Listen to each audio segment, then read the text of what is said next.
Hey everybody, welcome back to Durbin's Bourbon. I'm Joe. And I'm Josh. Today we're going to be doing a product review of Elijah Craig 18-year. This review. Product was purchased years ago by me when it was readily available in all your liquor stores. I think I paid like $56 for this bottle. I was like, man, that sure is expensive for a bourbon. I don't want to pay $50, almost $60 for a bottle of bourbon. Who does that? And at the liquor store we always shopped at, she's like, I'm not going to get any more. There's 2 of them. And I'm like, oh, what the heck? I'll go ahead and buy it. It was bottled, this particular bottle was barreled on April 26th of 2090. It was aged for 18 years. Did you say 2090? Oh man, you meant 2008. 2000. Because it was barreled on in 90. 1990. Right. So it's 18 years. So 18 2008 years, it was bottled. Thank you, Josh. From the brains of this operation, if you haven't noticed. It truly is. So 1990. It was barreled on that time frame. It ran 18 years, so there you go.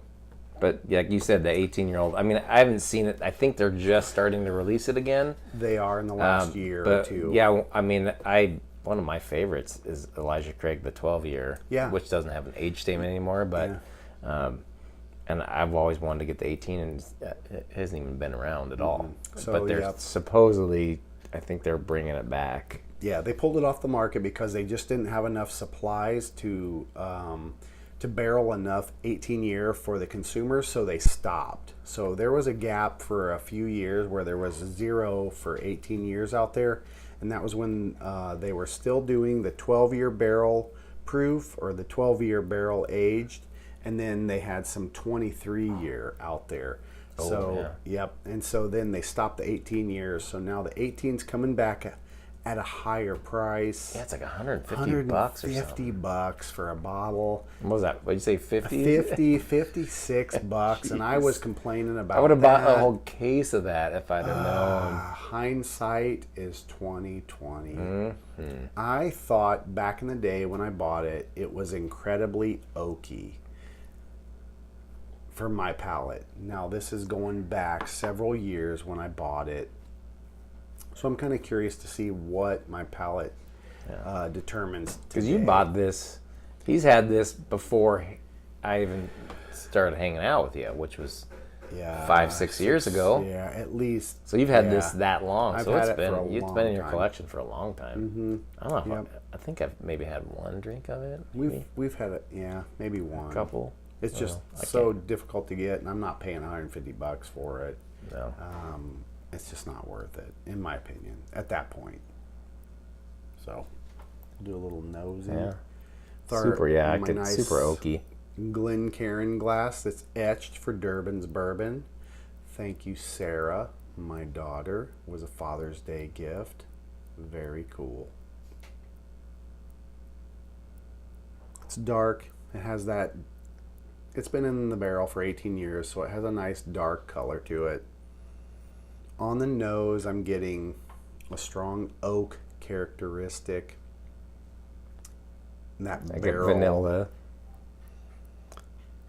Barrel, char. I'm getting all that stuff. Are you getting wood?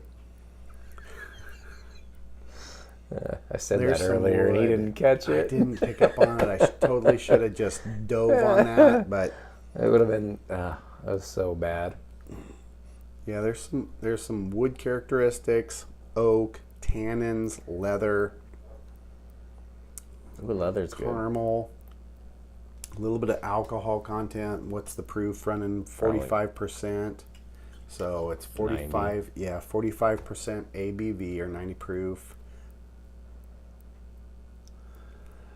It's got a pretty good nose though. I'm not picking up a lot of vanilla, a hint of vanilla, but for my palate, I'm picking up a lot more leather, and I'm getting the leather for sure. Yeah, high leather like that. I get vanilla too, though. Vanilla. I'm getting vanilla and caramel kind of in the same. I don't know, the same smell, I guess. For me, leather's at the end, or vanilla's at the end. Leather, caramel. But heavy leather, though. I'm getting a leather for sure. That's leather strop. Yeah. Kind of strop. Yeah. Or strap, if you will. Yeah. Shall we give it a whirl? Cheers. Yeah. Cheers. Cheers, everybody.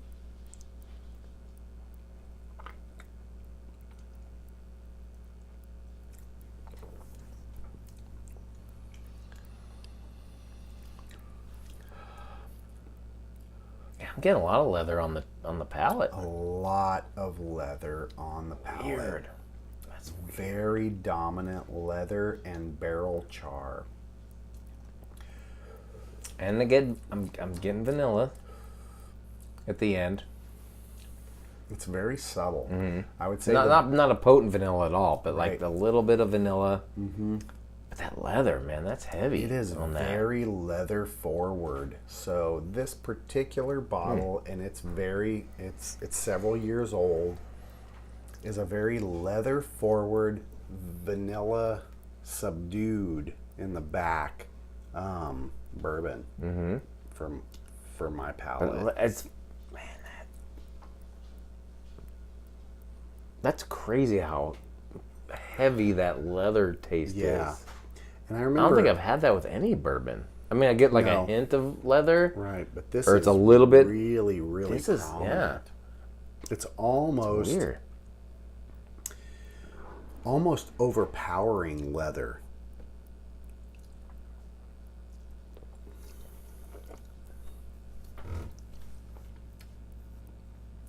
God, that's weird.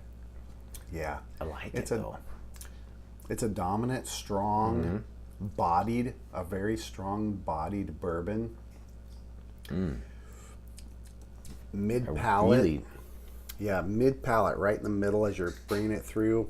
It's very strong. It lingers. Leather, caramel, vanilla, really subtle. Yeah, vanilla. hint of it's vanilla. Very subtle. But it's like on top of that leather. It's like a Yeah. It's like if you like bit into layered. a belt and had a little bit of vanilla on top. It's layered. It's very layered. It's a very layered bourbon. I really like that. I I'm really like curious. the flavor is. Most bourbons seem to be super similar, right? I mean, to Right. me, there's every once in a while. This one, very unique. It's not.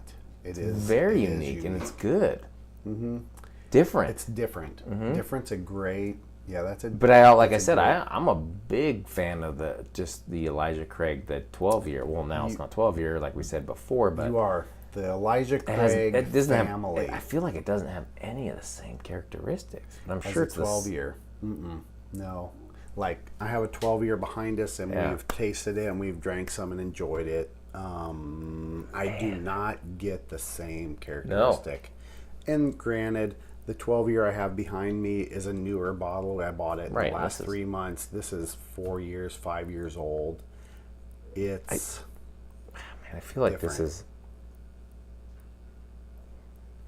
It It's almost just a has good- an old school, Yes. an old Yes. school whiskey profile. Like I feel like this was towards the end of before the bourbon boom. the boom. Yes, Like this was the Craftsman. stuff that was just they took their time. it wasn't like we're not going to mass produce because no one's not no one, but it's not.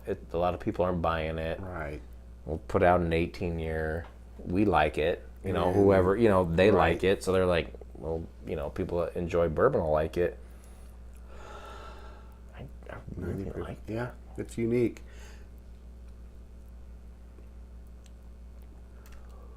This particular barrel number for this one is barrel number 3,837.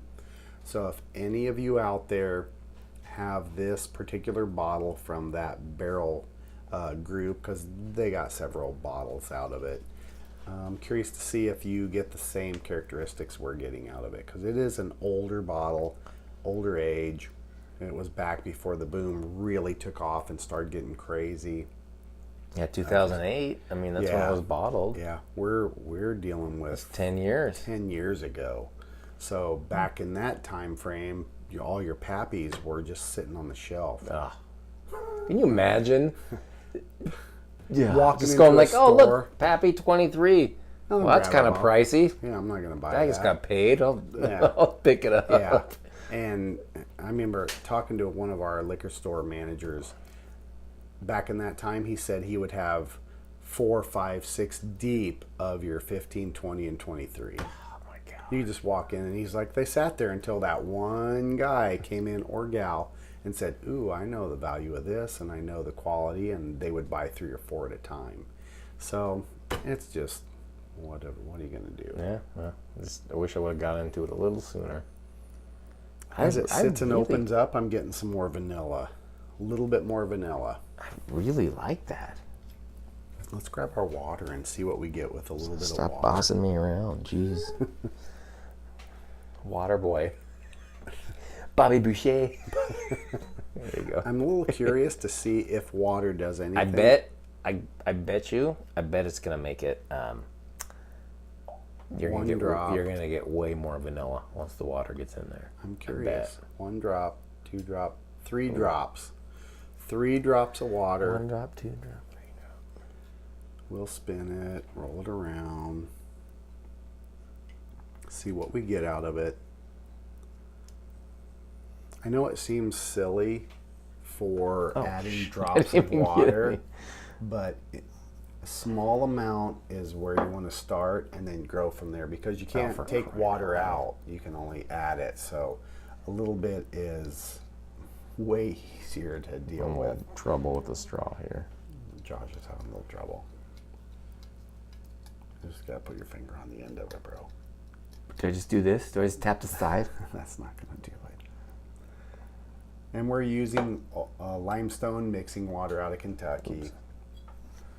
It has no iron in it. It's a lot of water they use to bottle their bourbons with.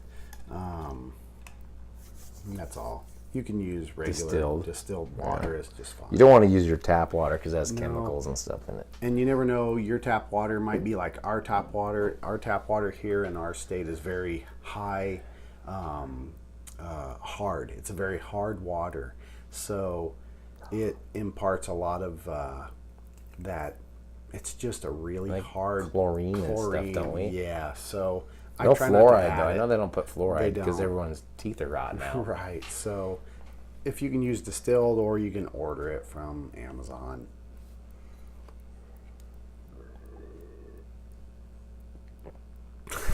That lightened it up a little bit. Yeah. Did you get a little bit of gurgle there? Acid reflux. A little more vanilla. Yeah. Still leather. Strong leather. Yeah. Same. But more vanilla. Caramel too. I'm getting a lot more caramel with the water. I didn't get caramel before. Caramel. And I'm getting really consistent with bourbons is the clove. The clove for me is so consistent. That little orange clove, or that clove. Wow, now I got with the water, not as good for me. It's like more like shoe leather. I got a little bit more of a tarry. I would have to agree. It was better without the water, for sure. For me. It got like that tarry, shoe leathery, tobacco-y. Mm-hmm. There's some tobacco in there. I would say at this proof, for my palate, speaking for Josh, it seems he's in the same ballpark. Water doesn't seem to do anything for it. I wouldn't add water to it. Drink it neat. Enjoy it at room temperature. And don't add any water. Room temperature? What are you gonna like pull out of your freezer like a bottle of vodka or something? So water. The water didn't help it. for sure. I didn't. Dude, you're like a. Just all kinds of gurgling sounds. Hope you can hear that in his microphone. Yeah, I wish I wouldn't have added water. Me either. A couple drops. It really made it weird. Right? Not. The smell's good. I mean, the smell's okay, but the taste, it's got that, like I said, instead of the leather that I was tasting and smelling before was like a brand new belt, like a fresh, crisp leather. Right. And then after adding water, it's like an old shoe leather, smelly, not like the inside of your shoe, but that leather smell. Mm-hmm. Warm. Weird. Warm Who would leather. have thought 2 drops? I only got 2 drops in mine. I would recommend it neat. Don't add water if you're able to obtain some. If any of y'all have some of the Elijah Craig 18-year, that's the newer variant, and you try it, please put some comments down below. See what you're getting. I'm really curious to see what you're picking up. From it. I'd buy it if I could get that new 18. I'd buy it for sure. Because I know like I said, I love the Elijah Craig product anyways. But if we could get it here, I would definitely buy it. I'm curious what the new 18 years are tasting like. I know, it'd be cool to compare it. Yeah. So if any of y'all have it, send some comments our way. Like you have the 2010 or 2015 or whatever. If you have a new one that they released it, throw a drop of water, do a tasting yourself, comment below, let us know what you're tasting, because it might be completely different. I mean, we're dealing with several years difference. It's kind of cool how old that is. Yeah. No water. If you have this bottle, don't add water. Don't. It's not terrible. No. It's just changed it. I think it changed for the worse. For the negative, yeah. It was more appreciative from the unique right barrel proof right out of the barrel like it is. Way more appreciative. Yeah. It was more appreciative of us trying it. Yeah, I agree. Yeah. All right. As always, enjoy your whiskey or bourbons any way you like. Like and subscribe. And to everyone out there, cheers. Cheers.